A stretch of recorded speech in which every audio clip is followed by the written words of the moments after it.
तो चलिए शुरू करते हैं अपना अगला आर्टिकल। अगला हमारा आर्टिकल है संस्कृति और शिक्षा संबंधी अधिकार। ठीक है, इस आर्टिकल का नाम क्या है? संस्कृति और शिक्षा संबंधी अधिकार, जो कि अनुच्छेद 29 से 30 तक है। तो चलिए अनुच्छेद 29 देखते हैं। अनुच्छेद 29 क्या कहता है? अल्पसंख्यक के हितों की रक्षा। मतलब अल्पसंख्यक मतलब वो होता है जिनकी जो लोग जो होते हैं जिनकी संख्या कम होती है, उन्हें हम अल्पसंख्यक कहते हैं। ठीक है, अब जैसे कि मान लीजिए एक गांव में बहुत सारे धर्म के लोग रहते हैं अलग अलग। अब उस धर्म में मुस्लिम धर्म के जो लोग हैं, उस गांव में जो मुस्लिम धर्म के लोग हैं वो ज़्यादा हैं, हिंदू धर्म के लोग कम हैं। तो अल्पसंख्यक कौन होगा? हिंदू धर्म के लोग होंगे, क्योंकि उनकी संख्या क्या है? कम है। और मुसलमान के धर्म के जो लोग हैं वो ज़्यादा हैं, तो उनकी मेजॉरिटी ज़्यादा रहेगी, उनकी बहुमत ज़्यादा रहेगी। अब जिसका ज़्यादा बहुमत रहेगा तो बोलबाला भी उसी का होगा, और जो कम है उसका बोलबाला कम रहेगा। तो इसमें क्या है? अल्पसंख्यक मतलब अल्पसंख्यक वो जो लोग जिनकी संख्या कम होती है उसे हम अल्पसंख्यक कहते हैं। ठीक है, अब ये क्या कहता है कि वो अपनी हितों की रक्षा कर सकते हैं, जैसे संस्कृति, भाषा, लिपि, धर्म, जाति के आधार पर संस्थान से वंचित नहीं। अब देखिए पहला देखते हैं संस्कृति। संस्कृति का, अब संस्कृति से मतलब जैसे कि हिंदू धर्म में हाथ जोड़ के नमस्ते करते हैं, मुस्लिम धर्म में आदाब जैसे ये सब करते हैं, या फिर वालेकुम सलाम ऐसे करके बोलते हैं। और सरदारों में जैसे सत श्री अकाल बोलते हैं ऐसे। तो ये क्या है? उनकी संस्कृति है, तो वो अपने संस्कृति के आधार पर उनको मतलब उन्हें अलग नहीं किया सकता कि अगर कोई धर्म अल्पसंख्यक में आता है, जिनकी संख्या कम है उसमें आता है, तो ये नहीं है कि उन्हें उनकी संस्कृति से उन्हें अलग किया जाएगा कि नहीं तुम ऐसा कुछ नहीं अपना सकते। वो भी अपनी संस्कृति को बढ़ा सकते हैं, अपने कर सकते हैं। क्योंकि अब ऐसा क्यों किया गया? क्योंकि संविधान में छूट दी गई है अल्पसंख्यकों को जिनकी संख्या कम है। क्यों? क्योंकि वो भी समाज के साथ एक साथ बैलेंस करके चल सके, जिससे कि वो भी अपने आप को विकास कर सके, अपनी संस्कृति को, अपने धर्म को बढ़ा सके। ठीक है, अब है आपका भाषा। अब भाषा के आधार पर किसी की संस्थान में जाने से रोक नहीं सकते हम।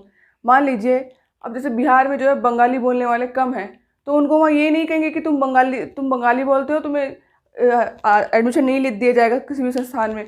तुम्हें किसी स्कूल में एडमिशन लेने जाते हैं तो ऐसे करते हैं कि मान लीजिए कोई बच्चा आया, उसको फारसी आती है, तो उसको ये कह के रोकते हैं कि नहीं तुम्हें फारसी आती है, हम तुम्हारा एडमिशन नहीं लेंगे। ऐसे नहीं करते ना। तो और करना भी नहीं चाहिए, ये संविधान के खिलाफ है, क्योंकि उसे वो अल्पसंख्यक में आता है। इसका मतलब ये नहीं है कि उसको उसके हक से उसे हटाया जाए, उसके हक से उसे दूर किया जाए। ठीक है, तो आप ऐसे किसी को भी भाषा के आधार पर आप वंचित नहीं कर सकते, उसे अलग नहीं कर सकते। लिपि, अब देखिए भाषा एक अलग है, लिपि अलग है। अब लिपि हमारी क्या है? देवनागरी। देवनागरी हम कैसे लिखते हैं? हम लेफ्ट से राइट में जाते हैं। ये क्या है? हमारी देवनागरी है। तो ये किसमें? देवनागरी किसकी? हिंदी की। हिंदी की लिपि क्या है? देवनागरी। तो हम लेफ्ट से राइट की तरफ लिखते हैं, तो ये लिपि है। तो आप लिखते कैसे हैं? ऐसे। अब उर्दू में उर्दू भाषा जो होती है वो ऐसे लिखी जाती है, उल्टी, मतलब हमारे से उल्टी लिखी जाती है, वो इस साइड से लिखते हैं। और जैसे कोई रोमन नंबर है वो खड़े में लिखते हैं, तो वो क्या है? सबकी अपनी अलग अलग है। तो आप किसी को ऐसे भी नहीं अलग कर सकते उसके लिपि के आधार पर कि तुम उल्टा लिखते हो या तुम सीधा लिखते हो। तो उसके आधार पर भी आप किसी को भी उसको कहीं भी किसी भी संस्थान में एडमिशन लेने से या कुछ भी काम करने से ऐसे नहीं रोक सकते। ठीक है, जाति के आधार पर भी आप ऐसे नहीं कर सकते कि तुम बड़ी जाति के हो, ऊंची जाति के हो, नीची जाति के हो या दलित हो, तुम जो भी हो, तो तुम उस धर्म के आधार पर आपको संस्थानों से अलग नहीं किया जा सकता। आपको किसी भी कोचिंग में जाने से, किसी भी स्कूल में जाने से, कहीं भी पढ़ने से आपको कोई ऐसे इन सब से नहीं रोक सकता। अब देखिए अगर आपको कोई ऐसे मान लीजिए अब अल्पसंख्यक है, अल्पसंख्यक जैसे जिसकी संख्या कम है, अब वो किसी संस्थान में जाएगा। मान लीजिए कि एक सरदार है, सरदार पगड़ी पहनते हैं।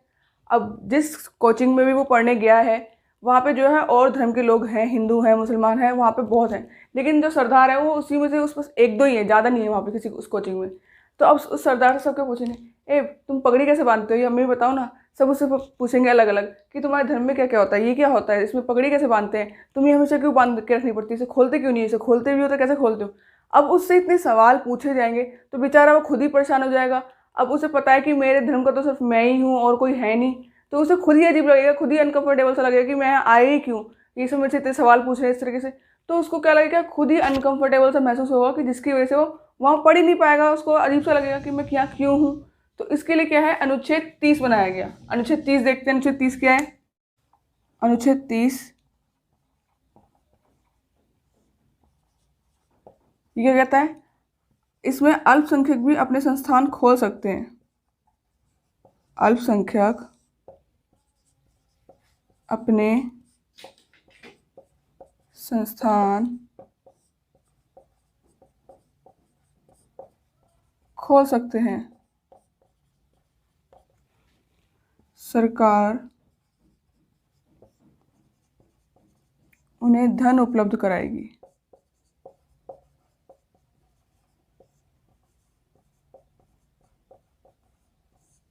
ठीक है। जैसे कि अब देखिए अनुच्छेद 30 क्या कहता है कि जो अल्पसंख्यक लोग हैं जिन्हें अब जो अल्पसंख्यक है जैसे जो सरदार है तो सरदार जी हैं, अब वो उन बच्चों के साथ बैठने में अनकंफर्टेबल फील कर रहे हैं, उन्हें अच्छा नहीं लग रहा है उनके साथ बैठ के, क्योंकि वो उनसे इस तरह के सवाल पूछ रहे हैं कि उन्हें खुद ही अजीब सा लग रहा है कि मैं यहाँ पे क्यों पढ़ रहा हूँ, ये अजीब सा लग रहा है उन्हें कि अच्छा नहीं लग रहा है। जैसे आप भी देखते होंगे ना, जैसे किसी धर्म के बहुत सारे लोग हैं और एक धर्म का अलग व्यक्ति आ जाए तो कितना अजीब सा लगता है। अब मान लीजिए जैसे कॉलेज में है, कॉलेज में सब लड़के जैसे जीन्स टॉप पहन के जाती है, एकदम से कोई एक लड़की साड़ी पहन के चली जाए तो उसको क्या खुद को अजीब लगेगा ना कि मैं साड़ी क्यों पहन के आ गई, ये सब जीन्स टॉप पहन के आए, मुझे वही पहन के आना चाहिए। जैसे कोई मुस्लिम धर्म में है, कोई कॉलेज में जैसे सब लोग ऐसे नॉर्मल बन के आए, अब उस लड़की किसी एक मुस्लिम धर्म की लड़की ने बुर्का पहन के आ गई वो, तो उसको क्या लगेगा, उसको खुद अजीब लगेगा ना कि मैं कॉलेज में थोड़ी सी अलग ही दिख रही हूँ, अलग ही कॉमन से अलग हो गई थोड़ी। तो इस तरह से अल्पसंख्यक में भी यही है कि वो अगर जिनको अनकंफर्टेबल फील हो रहा है, अल्पसंख्यक में है वो, तो वो अपने अलग से संस्थान खोल सकते हैं। और जब संस्थान खोलेंगे तो उसमें टीचर रखने पड़ेंगे, तो उन टीचर को सैलरी कौन देगा, उन टीचर को सैलरी सरकार देगी। सरकार उस बात का ध्यान रखेगी कि उन टीचर को सैलरी कैसे देनी है। ठीक है, ये था आपका अनुच्छेद 30। अब चलते हैं 32 की तरफ। चलिए अपने अनुच्छेद 32 की तरफ चलते हैं। अनुच्छेद 32 क्या कहता है, उससे पहले मैं आपको एक बात बता देती हूँ। अनुच्छेद 31 जो है आपका संपत्ति का अधिकार है, जो आपकी बुक में नहीं है, तो इसके लिए मैं भी आपको वो नहीं पढ़ा रही, अगर हम आगे उसे अगली वीडियो में बताएंगे आपको कि अनुच्छेद 31 क्या है, किसी और वीडियो में उसकी चर्चा कर लेंगे। अनुच्छेद 31 देखिए, अनुच्छेद 31 जो है संपत्ति का अधिकार है, जिसे मूल अधिकारों में से निकाल दिया गया था। क्यों निकाल दिया गया था, जैसे कि अगर कोई व्यक्ति की ज़मीन है, अब वो सरकार उस जगह पे कुछ बनाना चाहती है, तो पहले क्या होता था जब वो मूल अधिकार में था कि कोई व्यक्ति अपनी ज़मीन नहीं देता था, तो इससे फिर समाज का, उससे राष्ट्र का विकास कैसे होगा। तो इससे क्या करा कि मोरारजी देसाई द्वारा ये आर्टिकल इस अनुच्छेद को, अनुच्छेद 31 को निकाल दिया गया मूल अधिकारों से। ठीक है, तो चलिए अब अनुच्छेद 32 पढ़ लेते हैं, संवैधानिक उपचारों का अधिकार। अब इसमें क्या है देखते हैं। संवैधानिक उपचारों का अधिकार में है कि जो हमारे मूल अधिकार है उसकी गारंटी कौन लेता है कि ये कभी ख़त्म नहीं होंगे, इनका कोई विरोध नहीं कर सकता, इन्हें कोई समाप्त नहीं कर सकता। अब इसकी गारंटी कौन लेता है, इसकी गारंटी लेता है सुप्रीम कोर्ट। सुप्रीम कोर्ट, अब जो सुप्रीम कोर्ट जिस वहीं पे बना है, तो इसका अधिकार, मूल अधिकार का जो गारंटर है वो कौन है, वो सुप्रीम कोर्ट है। तो मूल अधिकार जो है हमारे, उसकी जो गारंटी लेता है वो अनुच्छेद 32 लेता है कि आपके अधिकारों को आपसे कोई नहीं छीन सकता। अब जो गारंटी तो ले ली, अब किसने ली वो भी तो पता होना चाहिए, वो सुप्रीम कोर्ट लेता है कि अगर आपके अधिकारों को छीना गया है, आपको उससे अलग किया गया है, तो आप सीधा डायरेक्ट सुप्रीम कोर्ट आइए, उसके खिलाफ हम एक्शन लेंगे। तो जैसे आप होता है ना कि मान लीजिए कोई फ़ोन लेता है, तो फ़ोन की गारंटी कौन लेता है, जिससे आप खरीदते हैं वही तो, उसने तो आपको बोल दिया कि हम आपको 2 साल की गारंटी देते हैं, ठीक है गारंटी दे दी, लेकिन किसने दी, अगर कुछ खराबी होगी तो किसके पास जाओगे, जो गारंटी दे रहा है, जो गारंटर है, तो उसी के पास तो जाओगे। तो इसमें भी यही है कि अगर आपके अधिकारों को छीना गया है, अगर आपके अधिकारों को आपसे अलग किया गया है, तो आप किसके पास जाओगे शिकायत करने, सुप्रीम कोर्ट के जाओगे। आप डायरेक्ट सुप्रीम कोर्ट जा सकते हैं। वैसे सुप्रीम कोर्ट जाना इतना आसान नहीं होता, लेकिन आपके अधिकार, आपके मूल अधिकार आपसे छीने गए हैं, तो आप डायरेक्ट सुप्रीम कोर्ट जा सकते हैं। ठीक है, अब जैसे कि मान लीजिए जैसे कोई पंडित जी होते हैं, उनको पीछे चोटी रखने की आज़ादी है, अब उनके पीछे कोई चोटी काट दे तो क्या है, उसका अधिकार छीन लिया ना पंडित जी का। तो ये क्या है, फिर वो पंडित जी डायरेक्ट सुप्रीम कोर्ट जा सकते हैं। सुप्रीम कोर्ट जाना इतना आसान नहीं है, लेकिन अगर आपके मूल अधिकार आपसे छीने गए, सुप्रीम कोर्ट कहता है कि तुम मेरे पास डायरेक्ट आओ, फिर हम उसे बताएंगे कि क्या करना है। ठीक है, तो ये है आपका संवैधानिक उपचारों का अधिकार। अब इसमें देखते हैं, और एक और बात है कि इसे संविधान की आत्मा कहा जाता है। क्या कहा जाता है, आत्मा। अब देखिए जो गारंटर है वो ही नहीं रहेगा तो फिर क्या फ़ायदा हो सब अधिकारों का।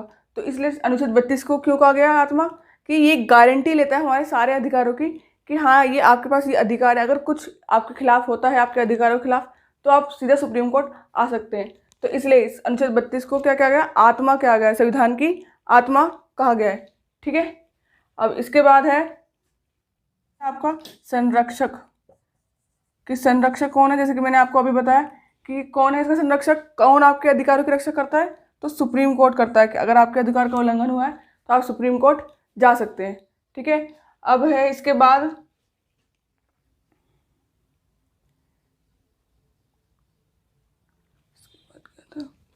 न्यायिक कार्य, इसके बाद है आपका न्यायिक, इसमें ही आता है न्यायिक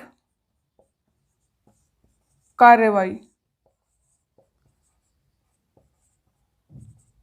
अब देखिए इसमें क्या बोला है, देखिए इसमें क्या है, न्यायिक कार्यवाही। न्यायिक कार्यवाही में क्या है, अब देखिए संवैधानिक उपचारों का अधिकार, इसका अनुच्छेद का नाम है। इसमें क्या बोला गया है कि संवैधानिक तरीके से उपचार मतलब इलाज किया जाएगा, किसके आधार पर, संवैधानिक के आधार पर, मतलब कानून के आधार पर इलाज किया जाएगा। कि अगर आपका कुछ भी जैसे न्यायिक कार्यवाही है तो आपको न्याय के तौर पर, मतलब आपके साथ न्याय किया जाएगा, आपके साथ अन्याय नहीं किया जाएगा या फिर ऊंच नीच नहीं की जाएगी, आपका इस तरह से मतलब उपचार किया जाएगा कि कानूनी तौर पर उपचार किया जाएगा। कि जैसे आपने डॉक्टर के यहाँ देखा नहीं, ऑपरेशन होता है किसी डॉक्टर ऑपरेशन थिएटर में, तो उनके पास अलग अलग चीज़ें होती हैं ऑपरेशन करने की, तो क्या वो चीर फाड़ हाथ से थोड़ा ना करते हैं, उनके पास अलग अलग आइटम्स होती हैं जिससे वो चीर फाड़ करते हैं। तो ऐसे ही क्या है, न्यायिक कार्यवाही कैसे की जाएगी, रिट के आधार पर की जाएगी। किसके आधार पर, रिट के आधार पर। अब ये रिट क्या है, अब रिट क्या है, रिट का मतलब है ऑर्डर ऑफ कोर्ट। अब देखिए मान लीजिए जैसे अगर सुप्रीम कोर्ट से कोई ऑर्डर आ जाए तो वो किसके आधार पर आता है, वो रिट के आधार पर आता है। तो अगर वो सुप्रीम कोर्ट से कोई ऑर्डर आ जाए फिर तो उसे कोई मना कर ही नहीं सकता, कुछ भी हो जाए किसी हाल में वो ऑर्डर कैंसिल, मना नहीं हो सकती उस ऑर्डर की। ठीक है, तो किसके द्वारा आता है, ये सुप्रीम कोर्ट के द्वारा रिट आता है। ठीक है, ये कितने तरीके के होते हैं, ये 5 तरीके के होते हैं। ठीक है, कितने टाइप के होते हैं, 5 टाइप के। पहला देख लेते हैं, पहला है हमारा बंदी प्रत्यक्षीकरण। बंदी प्रत्यक्षीकरण 3 बातें कही गई हैं। पहली है सशरीर के साथ प्रस्तुत करना। दूसरी बात बोली गई है 24 घंटे के अंदर अंदर। तीसरी बात बोली गई है व्यक्तिगत स्वतंत्रता। अब देखिए इसमें 3 बातें कही हैं। पहले तो जैसे बंदी प्रत्यक्षीकरण का मतलब है सशरीर के साथ प्रस्तुत करना। अगर किसी व्यक्ति को कोर्ट में आप लेके आते हैं तो मतलब वो शरीर के साथ आना चाहिए, मतलब जिंदा आना चाहिए, ऐसा नहीं कि मरा हुआ, मतलब शरीर के साथ उसे प्रस्तुत करना है कोर्ट के सामने, आपको उसे शरीर के साथ ही दिखाना है। ठीक है, अब दूसरा है आपका 24 घंटे। मान लीजिए अगर कोई किसी व्यक्ति को अगर कोई पकड़ ले, जेल में पकड़ के डाल देता है तो उसे क्या है 24 घंटे तक तो वो आपको डाल सकता है, लेकिन उसके बाद आपको अगर वो रखता है तो फिर वो आप उसकी स्वतंत्रता के खिलाफ है अगर उस व्यक्ति को रखा जा रहा है 24 घंटे के बाद तो। ठीक है, इसमें ये अब व्यक्तिगत स्वतंत्र, अब मान लीजिए किसी व्यक्ति को जेल में डाल दिया पकड़ के, जैसे किसी ने भी कुछ भी गलत काम किया, किसी का मर्डर कर दिया कुछ, या फिर किसी को कोई भगा के ले गया, तो मान लीजिए किसी लड़की को भगा के ले गया कोई लड़का, तो क्या होगा, अब उस लड़की के जो माँ बाप होंगे उस लड़के के खिलाफ पुलिस में जाके कहेंगे तो उस लड़के को पकड़ लेंगे। अब उस लड़के को क्या करेंगे, अच्छा तुम लड़की को भगा के ले आते हो, उसे मारेंगे पीटेंगे खूब कूटेंगे जेल में अंदर डाल के।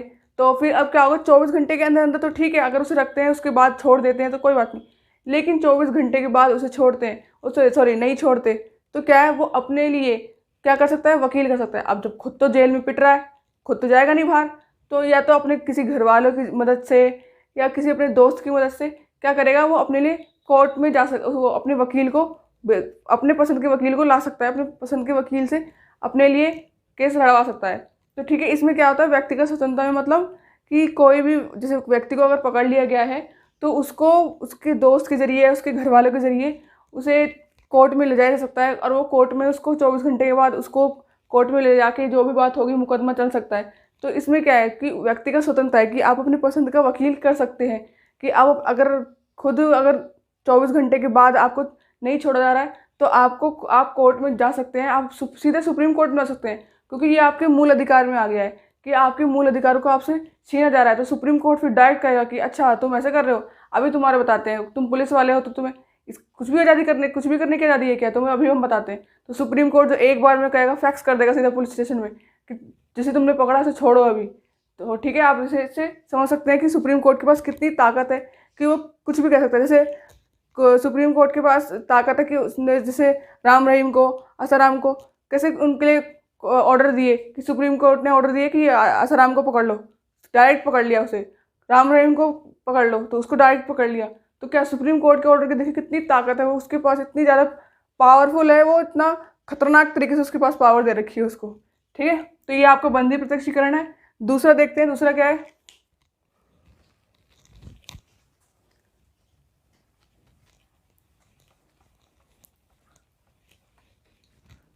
दूसरा है आपका परमादेश। इसमें क्या है, इसमें पहली बात तो है वीक कमांड, हम ऑर्डर दे सकते हैं, मतलब बोल सकते हैं। दूसरा है पब्लिक ड्यूटी, और तीसरा है राष्ट्रपति और राज्यपाल। अब देखिए परमादेश में क्या है, वी कमांड, आदेश दे सकते हैं, आदेश देना, आदेश दे सकते हैं, हम बोल सकते हैं किसी को। अगर देखिए इसमें इस अधिकार में बोला गया है कि हम किसी को आदेश दे सकते हैं। जैसे होता नहीं है मिलिट्री में, जैसे कोई लेफ्टिनेंट कर्नल होता है, जो भी ब्रिगेडियर टाइप के जो होते हैं, अगर वो अपने नीचे के जो होते हैं लोग, उनको अगर कोई आदेश देते हैं, उनको कोई ऑर्डर देते हैं, तो उनका कहना मानना पड़ता है, उन्हें उनकी बात माननी पड़ती है। तो इसमें क्या है, हम आदेश दे सकते हैं जैसे। और दूसरा है पब्लिक ड्यूटी। अभी देखिए जो ये वाला परमादेश जो है, ये बेसिकली सरकारी किस चीज़ के ऊपर है, सरकारी की चीज़ के ऊपर है। मान लीजिए अगर कोई सरकारी या फिर कोई सरकारी नौकर है, मतलब जैसे किसी गवर्नमेंट जॉब है, तो अगर वो अपना काम सही तरीके से नहीं कर रहा है, तो आप उसके खिलाफ सीधा सुप्रीम कोर्ट में जाके कह सकते हैं कि देखिए ये व्यक्ति अपना काम सही से नहीं कर रहा है। अब मान लीजिए कोई, आपने गवर्नमेंट स्कूल में देखा होगा कि कोई टीचर टाइम पे पढ़ाने नहीं आ रहा है तो बैठ के बातें कर रहे हैं, आराम से बैठे हैं, कोई प्रॉब्लम ही नहीं है उन्हें। अब टीचर 4-5 टीचर इकट्ठे होकर बातें कर रहे हैं, अपनी सीरियल की बातें चल रही है उनकी, किसी को नींद आ रही है, तो आप क्या कर सकते हैं, सुप्रीम कोर्ट में जाके कह सकते हैं कि देखिए इस स्कूल में ये टीचर है, ये पढ़ा नहीं रहा है सही से, हमें कुछ भी सिखा नहीं रहा है, तो आप उसके खिलाफ जाके बोल सकते हैं। तो इसमें बेसिकली ये चीज़ बताई गई है कि आप ये जो सरकारी चीज़ें, जो सरकारी नौकर होते हैं, जिनकी सरकारी जॉब होती है, जो गवर्नमेंट जॉब करते हैं, उनके खिलाफ है कि अगर वो अपना काम सही से नहीं करते, जैसे बैंक वाले होते हैं, कोई सरकारी बैंक है, तो उसमें जो लोग हैं वो काम सही से नहीं कर रहे, तो आप उसके खिलाफ सुप्रीम कोर्ट जा सकते हैं कि देखिए ये काम नहीं कर रहे, तो वो सीधा सुप्रीम कोर्ट उनको फैक्स कर देगी,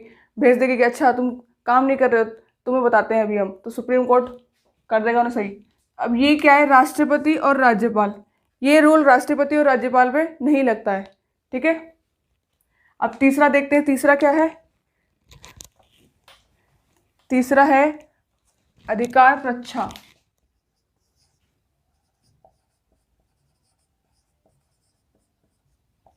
अधिकार प्रच्छा, ठीक है, इसमें देखते हैं किस वारंट पर, इसमें 2 बातें हैं, पहली एक किस वारंट पर और दूसरी है कर्मचारी की संवैधानिक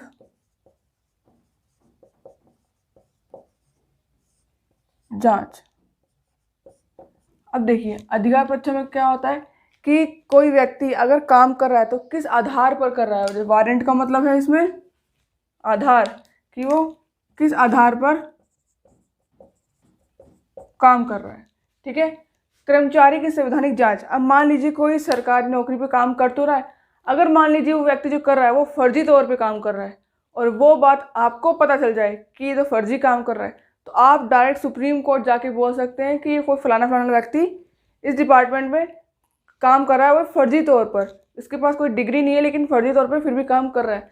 तो तब सुप्रीम कोर्ट क्या करेगा, सुप्रीम कोर्ट को पता चल गया, अब कहेगा अच्छा फर्जी तौर पे काम कर रहा है, अब उस डिपार्टमेंट में वो लेटर भेजेगा कि ये जो फलाना व्यक्ति है ये काम किस आधार पे कर रहा है, कि इसने नौकरी कब ली, कब इसने इंटरव्यू दिया, कब इसने ट्रेनिंग ली, कब इसने फॉर्म भरा था और इसकी सैलरी इसको पहली सैलरी इसको कब मिली थी। तो ये सब सुप्रीम कोर्ट पूछेगा। अब सुप्रीम कोर्ट में अगर ये साबित हो गया कि आप फर्जी तौर पे काम कर रहे हैं, जितनी भी आपने पीछे सैलरी ली होगी ना, सब आपसे खींच लेगा वापस, सब आपकी खोल के पहले सारी जानकारी निकाल लेगा। अगर फर्जी निकल गए तो फिर बस गए काम से। तो इसलिए ऐसा काम आप भी कभी मत करिएगा कि आप फर्जी तौर पर कोई नौकरी कर रहे हैं, तो आपके अगर किसी को पता चल गया तो आपकी शिकायत सुप्रीम कोर्ट में जा सकती है। तो ठीक है,